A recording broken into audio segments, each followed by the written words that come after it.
معزز علماء کرام، حاضرین بزم، السلام علیکم ورحمۃ اللہ وبرکاتہ۔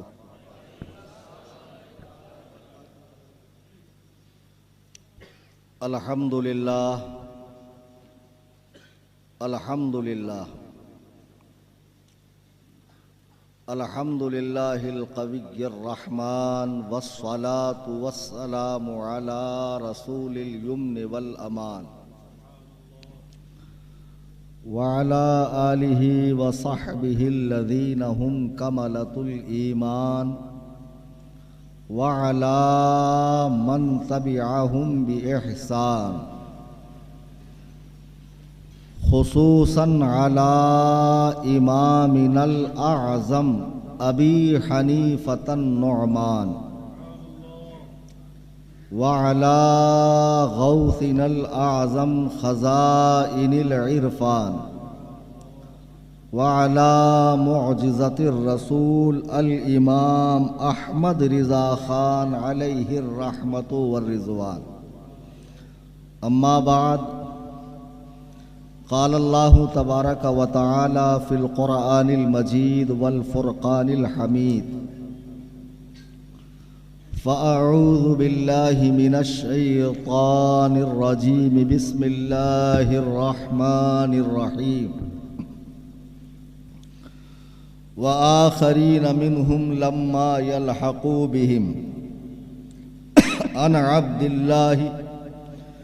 عبد الله بن عمر بن العاص قال: سمعت رسول الله صلى الله عليه وسلم يقول: إن الله لا يقبض العلم انتزاعا ينتزعه من العباد، ولكن يقبض العلم بقبض العلماء،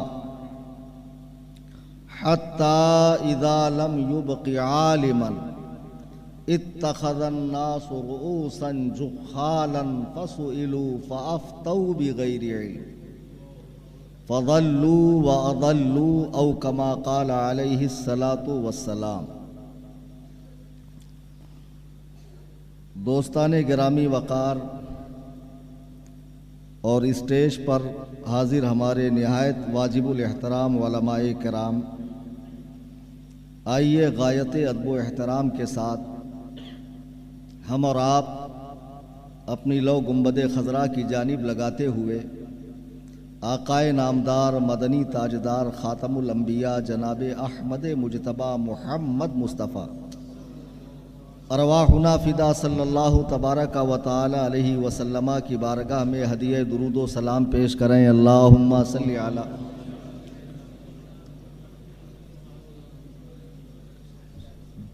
کمیٹی والوں کو لنگر کا انتظام جلسے سے پہلے کرنا چاہیے تاکہ لوگوں میں کچھ انرجی آتی۔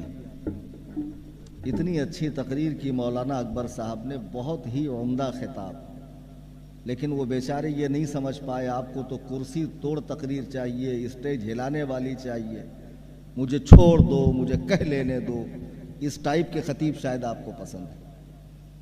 بیچارے دلائل و براہین سے گفتگو کر رہے تھے، ٹھہر ٹھہر کر، اطمینان سے، سکون سے، لیکن آپ کے اندر احساس زندگی نہیں پایا جا رہا تھا۔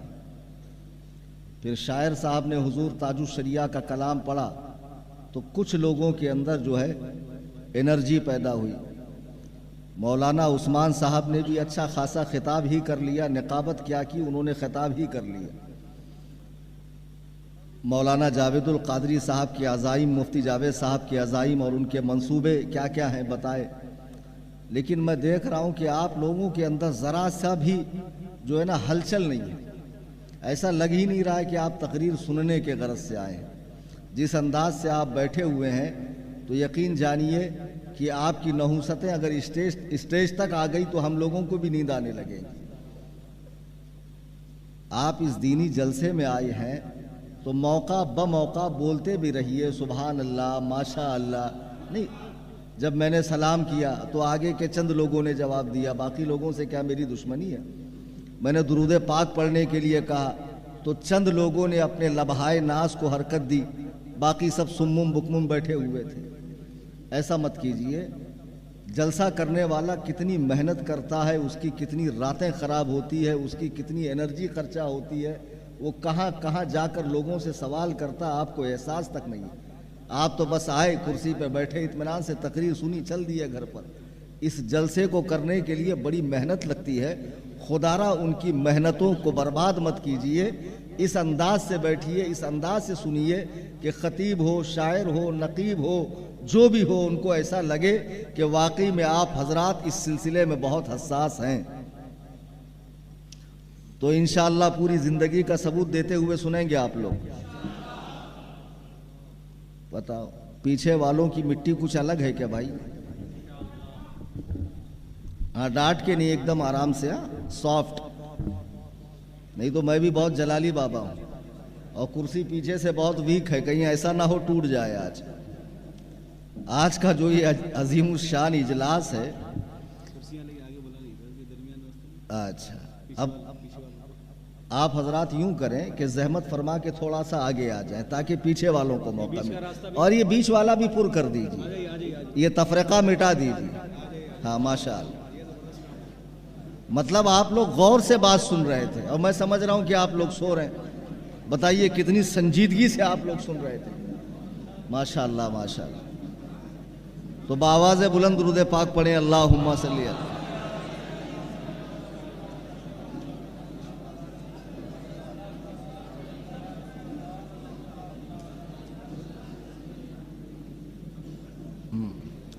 دراصل بات یہ ہے،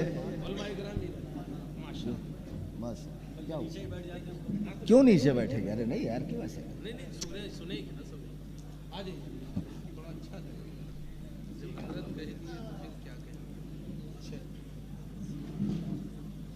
جلسے والوں کو شکایت رہتی کہ ہمارے جامعہ کا نام برابر نہیں لیے، ہمارے صدر صاحب کا نام، تو آج میں ذرا اشتہار دیکھ کے نام لیتا ہوں۔ ہاں بھائی، میں یہ عرض کر رہا تھا، اصل میں میرا گلا 2-4 روز سے خراب ہے، تو میں نے مفتی جاوید صاحب سے کہا کہ جہاں تک میں بول پاؤں گا بولوں گا، جہاں نہیں بول پاؤں گا یا تو مفتی جاوید القادری صاحب کو یا مفتی اکبر صاحب، دونوں میں سے کسی کو کھڑا کر دوں گا۔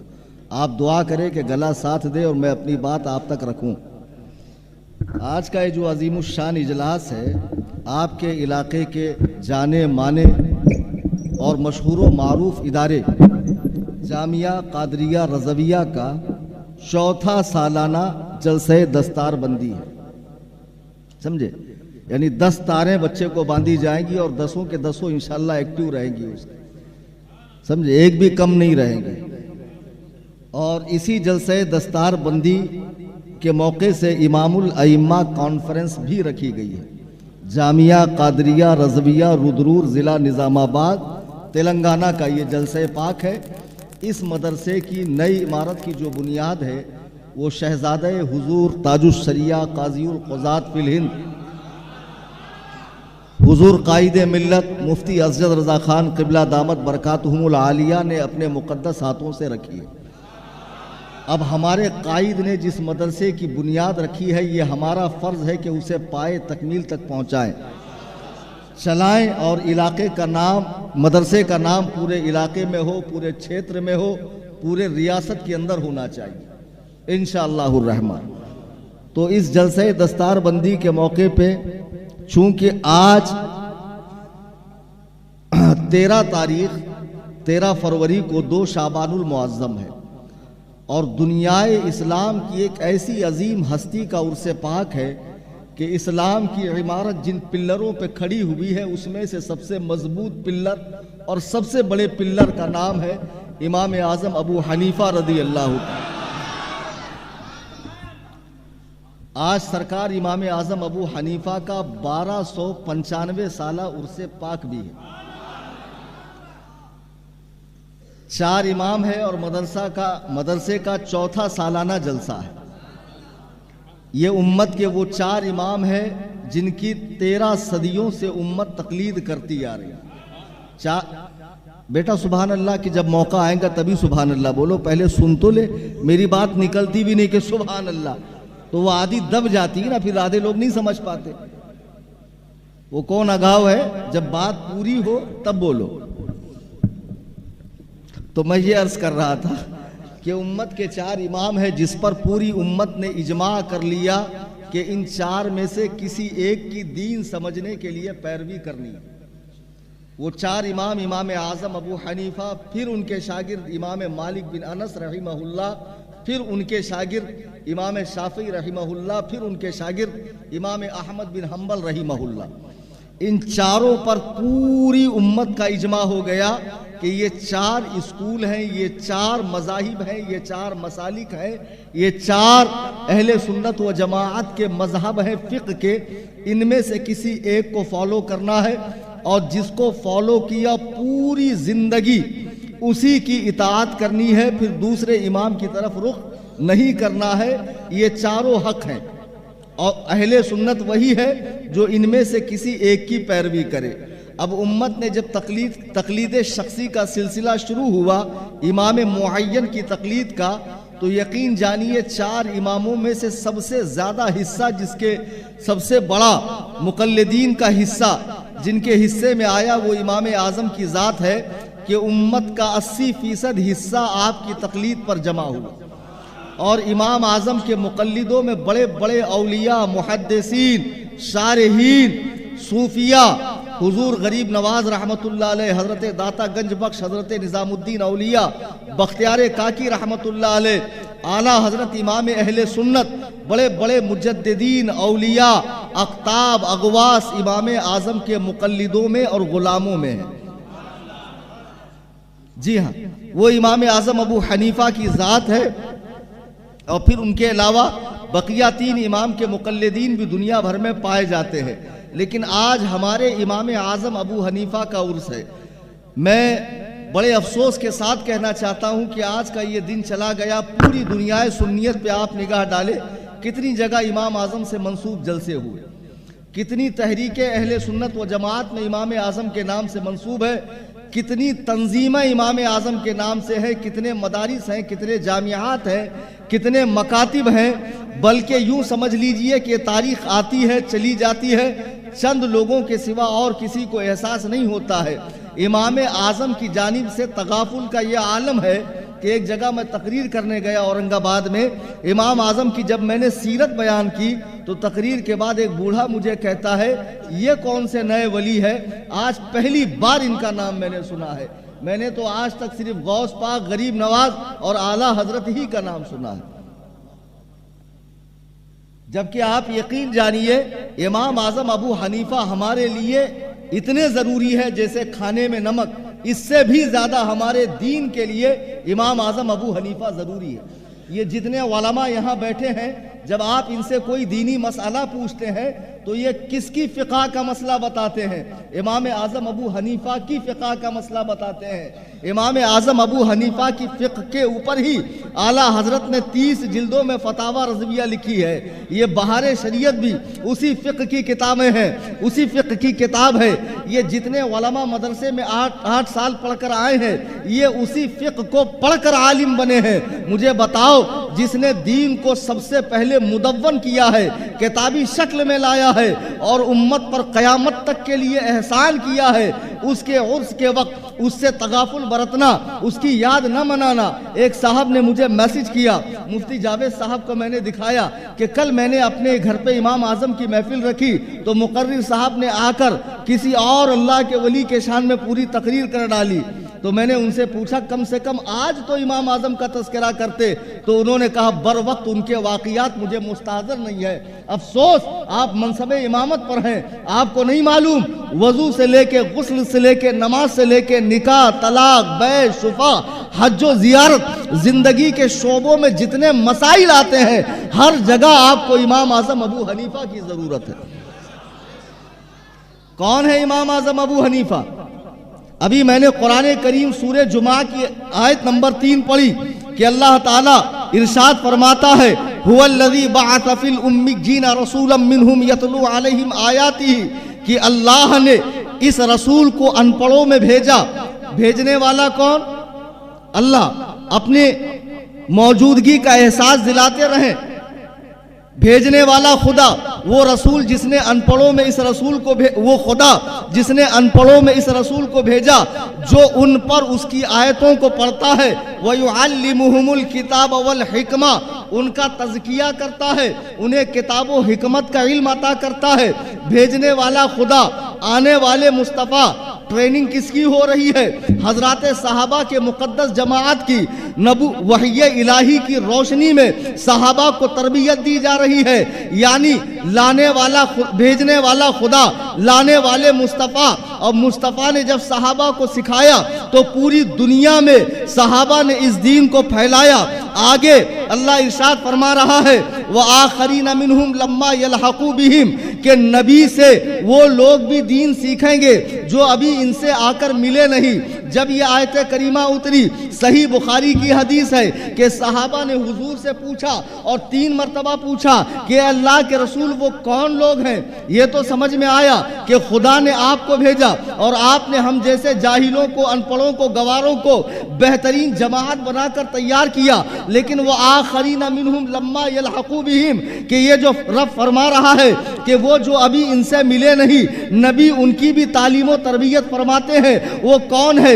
3 بار پوچھنے پر بھی حضور نے ارشاد نہیں فرمایا۔ حضرت سلمان فارسی آتے ہیں، اللہ کے رسول ان کے کندھے پہ ہاتھ رکھتے ہیں اور ہاتھ رکھ کر ارشاد فرماتے ہیں لو کان العلم عند الثریا، جب علم لوگوں سے اٹھ کر آسمان کے پرے ثریا ستارے کے قریب جائے گا، یہ بخاری کے الفاظ ہے، مسلم میں ہے لو کان الدین عند الثریا، جب دین لوگوں سے نکل کر ثریا کے پاس پہنچے گا۔ مسند امام احمد میں ہے لو کان العلم عند لو کان الایمان عند الثریا، جب ایمان لوگوں سے نکل کر ثریا ستارے کی بلندی پر پہنچے گا تو اس کی قوم سے ایک شخص وہاں سے لے کر آئے گا اور دین کو، علم کو، ایمان کو لوگوں میں عام کر دے گا۔ اللہ اکبر کبیرہ۔ امام جلال الدین سیوطی شافعی مذہب کے عالم ہے، اور ایک بات بتاؤں، امام اعظم کو اس دور سے آج تک فراموش کیا جاتا رہا ہے۔ اس دور میں بھی احناف نے امام اعظم پہ کام نہیں کیا ہے، شوافع نے زیادہ کام کیا ہے۔ امام سیوطی رحمت اللہ علیہ لکھتے ہیں اس آیت کریمہ میں جو فرمایا گیا کہ ان قریب نبی سے جو فیض حاصل کریں گے، اور نبی نے جو فرمایا کہ ثریا ستارے کے پاس سے علم کو، ایمان کو، دین کو جو لے کر آئیں گے، فارس والوں میں سے ایک شخص لے کر آئے گا، تو اس حدیث میں اشارہ امام اعظم ابو حنیفہ کی طرف ہے۔ امام اعظم ابو حنیفہ کی طرف اشارہ ہے۔ اب لوگ کہیں گے کہ چاروں اماموں نے دین کی خدمت کی، نبی نے فرمایا فارسیوں میں سے ایک شخص، امام مالک رحمت اللہ علیہ شیبانی قبیلے کے ہیں، جس قبیلے کے امام محمد بن حسن ہیں، وہ عربی قبیلہ ہے۔ امام شافعی مطلبی قرشی قبیلے کے ہیں، وہ عربی قبیلہ ہے۔ امام مالک اسبحی قبیلے کے ہیں۔ امام احمد بن حنبل وہ شیبانی قبیلے کے ہیں، اور امام مالک اسبحی قبیلے کے ہیں، وہ عربی قبیلے کے ہیں، عربی قبیلہ ہے۔ امام اعظم تنہا فارسی ہے، فارس کے رہنے والے ہیں، کوفہ میں پیدا ہوئے ہجری 80 میں، اور ایک روایت ہے 60 میں، 67 میں، 70 پہ زیادہ لوگوں کا اتفاق ہے، لیکن 80 پہ سب کا اتفاق ہے۔ اور دنیا میں آخری صحابی کب تک تھے؟ ہجری 120 تک۔ کب تک تھے؟ تو امام اعظم نے صحابہ کا کتنے سال کا زمانہ پایا؟ 40 سال کا زمانہ پایا۔ امام اعظم کی پیدائش اگر ہجری 80 بھی پکڑی جائے، 80 سے آگے کسی نے بیان نہیں کی، ورنہ 70 کی بھی زیادہ تر روایت ہے۔ علامہ زاہد القوسری نے 70 ہی لکھا ہے اور اسے مستند قرار دیا ہے۔ بہرحال ہجری 80 کے پیدائش پکڑی جائے تب بھی امام اعظم نے 40 سال کا زمانہ پایا ہے۔ امام اعظم نے لگ بھگ 70 صحابہ کی زیارت کی ہے اور صحابہ سے حدیث روایت بھی کی ہے۔ امام اعظم ابو حنیفہ کپڑوں کے بہت بڑے تاجر ہیں، بہت بڑے تاجر ہیں۔ اب دیکھو یہاں پر اس آیت کریمہ میں 4 طبقوں کا تذکرہ کیا گیا، بھیجنے والے کا، لانے والے کا، پھیلانے والے کا، لکھنے والے کا۔ بھیجنے والا اللہ، لانے والے مصطفیٰ، پھیلانے والے صحابہ اور لکھنے والے فقہا، اور آگے گدھوں کا بھی تذکرہ ہے، وَيَحْمِلُ أَسْفَارًا۔ آپ نے بہترین خوبصورت گھر بنایا، لوگوں کو دعوت دی، لیکن کچھ ایسے بھی رہتے ہیں جن کے سینے پہ سانپ لوٹتا ہے، کچھ نہ کچھ کمی نکالیں گے، تھوڑا یہ ایسا نہیں ایسا ہونا چاہیے تھا۔ تو جب دین کا گھر مکمل بن گیا تو محققوں کی بھی جماعت پیدا ہو گئی۔ ایک صاحب میرے پاس آئے، بہت پہلے کی بات کر رہا ہوں میں، جب داڑھی ہلکی ہلکی نکلی تھی، میں گیا ایک جگہ نماز پڑھنے کے لیے، تو اب وہ جانتے نہیں تھے، میں ویسے بھی زیادہ تام جھام میں تو رہتا نہیں ہوں، بہت بڑا ترہ نکال کے اور لال پیلا جبہ پہن کے عصا لے کر حلقہ مریدہ میں تو میں جاتا نہیں ہوں۔ ابھی تو تھوڑا بڑھ گیا فیٹ، ورنہ پہلے تو آپ نے دیکھا ہوگا نا، 7-8 سال پہلے میں رودرور آیا تھا، کتنا سلیم ٹرم تھا، اور جب میں چھاتی ٹھوک کے کہتا تھا سنگل پسلی کا کلیم حنفی جس کی ماں نے دودھ پلایا ہو سامنے آ جائے، لیکن خیر اب ڈبل پسلی کا ہو گیا، ہاں وہ پرموشن ہو گئی۔ تو بہرحال بہت پہلے کی بات ہے، میں ایک جگہ نماز پڑھنے گیا۔ اب کتنے بڑے بدماش ہوتے ہیں دیکھو یہ غیر مقلد۔ تو جیسی میں نماز پڑھا تو 2-4 میرے پاس آئے، بولے ماشاءاللہ آپ بھری جوانی میں نماز پڑھ رہے ہیں۔ میں نے کہا مجھے نہیں پتا تھا کہ جوانی میں نماز نہیں پڑھنا چاہیے۔ بولے آپ تو ہماری بات غلط لے گئے، میرے کہنے کا مطلب یہ نوجوانوں میں نماز کا شوق نہیں۔ میں نے کہا ہو سکتا ہے، خیر بولیے کیا کام ہے؟ بولے بھائی نماز تو ماشاءاللہ آپ پڑھ رہے ہیں، لیکن آپ کو پتا ہے کہ آپ کی نماز امتی والی ہے۔ نہیں سمجھے آپ؟ رودرور میں بھی پھیل رہے ہیں، 4 مسجدیں ہو گئی ان کی غیر مقلدوں کی، اور ان کی اگر کوئی قاعدے سے منجی ٹھوکتا ہے تو وہ کلیم حنفی ہے۔ اور کل تک مفتی جاوید صاحب کے گھر پہ میں رکا ہوں، کوئی ان کا چیلا چاپڑ آیا ہو، ان سے ہمدردی رکھنے والا آیا ہو، ادرا گدرا بہت ہے نا ادھر پہ، جدھر ڈم ڈم ادھر ہم۔ غوث پاک کا مرغا بھی کھائیں گے، وہابیوں کا کوا بھی کھائیں گے، ایسی دوگلی پالیسی نہیں چلے گی، یک درگیر محکم گیر۔ مسلک اعلیٰ حضرت والے ہو تو ڈٹ کے رہو مسلک اعلیٰ حضرت پہ۔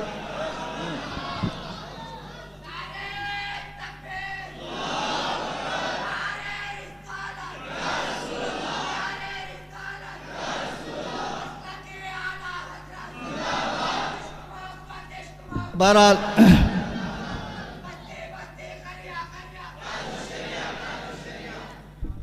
تو مجھے کہنے لگے بھائی ماشاءاللہ آپ نے نماز پڑھی، ہمیں بہت خوشی ہوئی، لیکن یہ نماز امتی والی ہے۔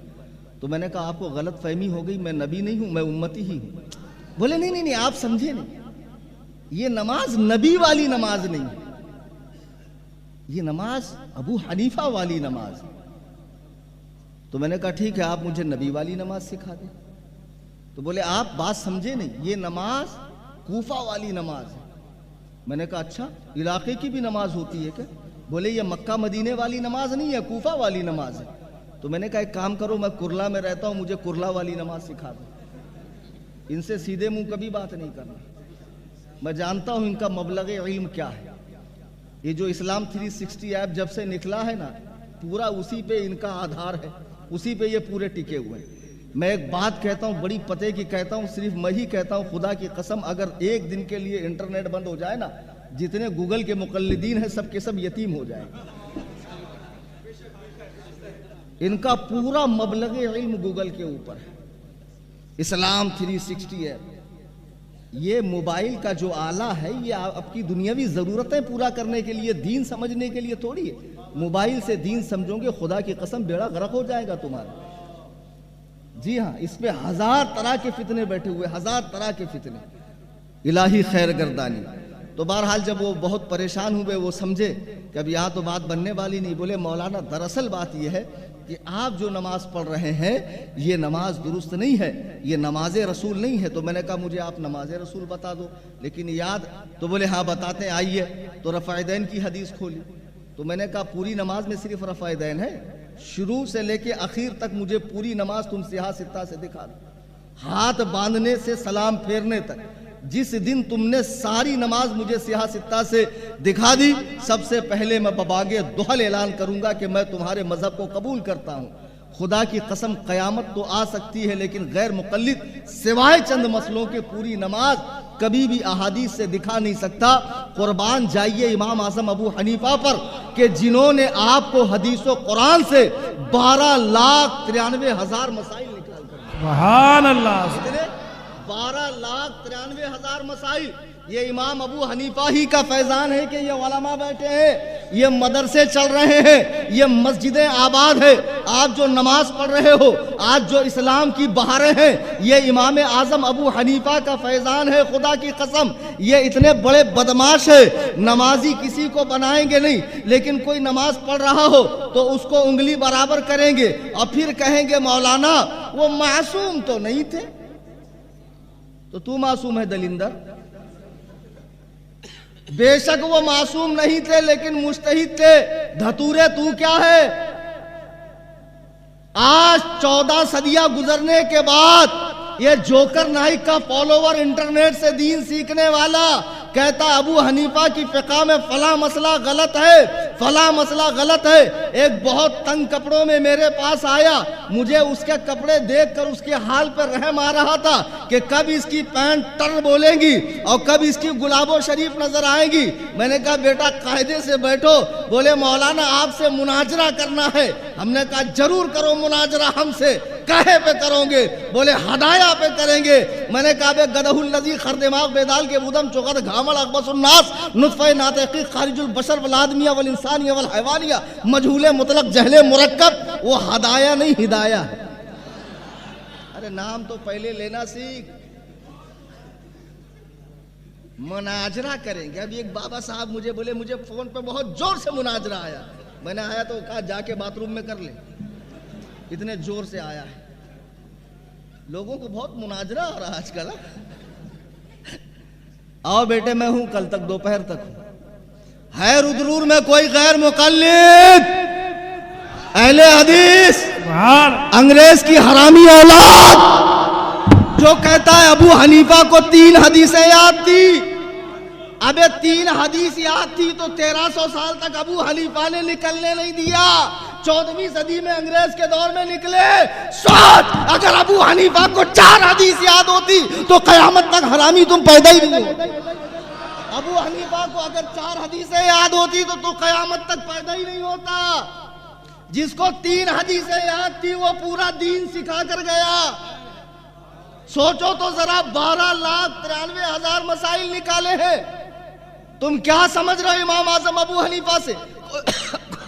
آج کا یہ ٹچا لونڈا آفس بنا کر بیٹھتے ہیں, سامنے کتابوں کا سیٹ رکھیں گے اور لوگ مرعوب ہو جاتے اتنی ساری کتابیں.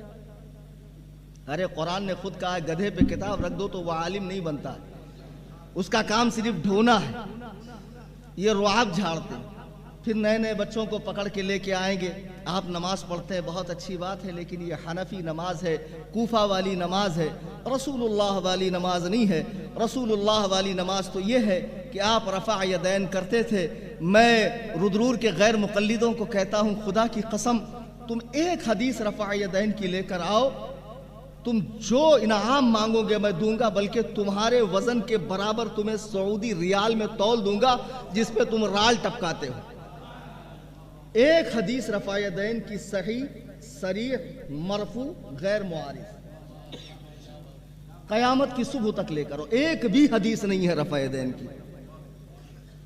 آپ سوچ رہے ہوں گے مولانا ہم تو بہت حدیث دیکھ کر آ گئے. حدیثیں ہیں رفع یدین کی. اب مثال میں آپ کو دے کر سمجھاتا ہوں. پرانا 1000 کا نوٹ آپ لے کر مارکیٹ میں نکلو, سامان لے لو, سامان لینے کے بعد اس کو نوٹ تھماؤ تو وہ کہیں گا مولانا ایسا ہے کہ آپ نے سامان لیا لیکن جو چالو نوٹ ہو وہ دو, یہ نوٹ نہیں چلتا. تو آپ وہاں منہ زوری کرو, جیسے یہ منہ زوری کرتے نا, دلندر آتا جاتا کچھ نہیں لیکن منہ پھاڑ پھاڑ کے باتیں کریں گے. ایک میرے پاس آیا بولے مناظرہ کرنا ہے, تو میں نے صرف اتنا لکھا دور دور کریں. میں نے کہا پڑھ بیٹا, تو بولے دور دور کریں. میں نے کہا میں آپ سے مناظرہ نہیں کر سکتا. اب جس کو اردو پڑھنا نہ آتی ہو اس سے میں مناظرہ کروں؟ شیخ سعدی فرماتے عالم اور جاہل کا مناظرہ ہوگا تو جیتے گا جاہل ہی, عالم ہارے گا. اس کا ایک دائرہ ہے نا عالم کا بات کرنے کا, یہ کیا کدھر بھی نکلے گا. امام ابو یوسف کیا ایک شخص آتا تھا 23 سال سے ایسا بیٹھتا تھا. اب وہ روز بیان کرتے اور روز ایسے منڈیا ہلاتا,